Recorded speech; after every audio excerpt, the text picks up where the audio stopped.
അപ്പോൾ നമ്മളിന്ന് ഷിൻചാന് വേണ്ടി ഒരു വീട് ഉണ്ടാക്കുകയാണ്. അപ്പോൾ നമ്മൾ മുമ്പ് നിൽക്കുന്ന ആളാണ് കേട്ടോ വീടുണ്ടാക്കാൻ പോണ ആളെ. എന്താ 2 ദിവസം കഴിഞ്ഞിട്ടാണ് നമ്മളെ വീടുണ്ടാക്കണേ. നോക്കുകയാണെങ്കിൽ ഇവിടെ പണിക്കാരൊക്കെ വന്നേന് കേട്ടോ. അപ്പോൾ ഒരു ഫാസ്റ്റായിട്ട് ഉണ്ടാക്കും. അപ്പോൾ എന്തായാലും നമുക്ക് അവർക്ക് അഡ്വാൻസ് ഇട്ടെടുക്കണം. അഡ്വാൻസ് 1 ലക്ഷമാണ്.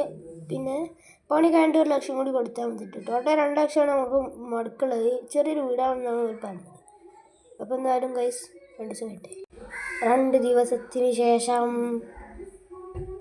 ഗൈസ് അപ്പോൾ ഇങ്ങനെ 2 ദിവസമാണ്. അതെന്തായാലും പറഞ്ഞത് ഇവിടെ വീടൊക്കെ വെച്ചിട്ടുണ്ടെന്നാണ്. അപ്പോൾ നമ്മളെ എഞ്ചിനീയർ പുറത്തുണ്ട്. നോക്കണം നമുക്ക് അയാൾക്ക് 1 ലക്ഷം റുപ്യ വിട്ടെടുക്കണം. അപ്പോൾ എന്തായാലും നമുക്ക് വിട്ടെടുക്കണം. അന്നേരം നമുക്ക് അപ്പോൾ ഞാൻ എന്തായാലും ഇവിടെ എത്തിയിട്ടുണ്ടോ നോക്കണം. ഇതാണ് ആൾ കയറിയാലോ. ഇതാണ് ഈ നമ്മളെ വീട് മോനെ സീനാണ്. അതെന്തായാലും നിങ്ങൾക്ക് ഞാൻ 1 ലക്ഷം ഞാൻ ഗൂഗിൾ പേയിൽ അയച്ചു തന്നോളാം. ഓക്കെ നിങ്ങൾ വയ്ക്കോ. അപ്പോൾ എന്തായാലും നമ്മളെ എഞ്ചിനീയർ പോയിന്. ഇതാണ് വീട്. അപ്പോൾ നമ്മൾ കയറിയാണ്. അപ്പോൾ നമ്മൾ കയറിയപ്പോൾ മുമ്പിലുള്ള സ്റ്റെപ്പാണ്. അപ്പോൾ നമുക്ക് ആദ്യം താഴെ കാണിച്ചാൽ അങ്ങനെ നുറുക്ക് പോകാട്ടോ. നമുക്ക് നുറുക്ക് എന്താണെന്ന് അറിയാം. അപ്പോൾ ഇതാണ് കേട്ടോ ഡൈനിങ് ഹാള്. ഇതാണ് ഡൈനിങ് ഹാൾ എന്നാണ് തോന്നണേ. പിന്നെ ഇങ്ങോട്ട് വരുമ്പോൾ അവിടെ കിച്ചൺ ഉണ്ട്. പിന്നെ ഇങ്ങോട്ടൊരു ബാത്റൂമാണ് കേട്ടോ. ഇതിൻ്റെ അപ്പുറത്ത് കുളിമുറി. അപ്പം ഇങ്ങോട്ട് വരുമ്പോൾ കിച്ചൺ കയറിയാലോ.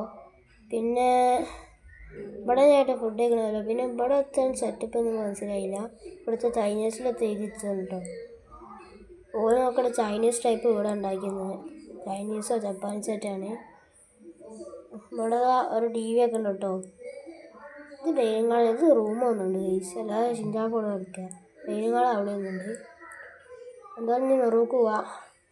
നെറൂക്ക് പോകുമ്പോൾ ഇങ്ങോട്ട് വഴി. പക്ഷേ എൻ്റെ അടുത്ത് ലോക്കാണ് കേട്ടോ. അതുകൊണ്ട് നമുക്ക് പോകാൻ കഴിയില്ല. ലോക്കഡാണ്. അല്ലേ എന്തായാലും ഇതാണ് നമ്മളെ ഷിൻചാൻ്റെ വീട്. നല്ല കിണ്ണ വീട് തന്നെയാണ്. ഷിൻചാൻ ഇടറാ അതവിടെ ഉണ്ട് കേട്ടോ. ഷിൻചാൻ നമ്മളെ ബാക്ക് വരുന്നുണ്ട്. ഷിൻചാൻ അപ്പം എന്തായാലും ഇന്നത്തെ വിളിച്ചിടത്ത് വിടുക.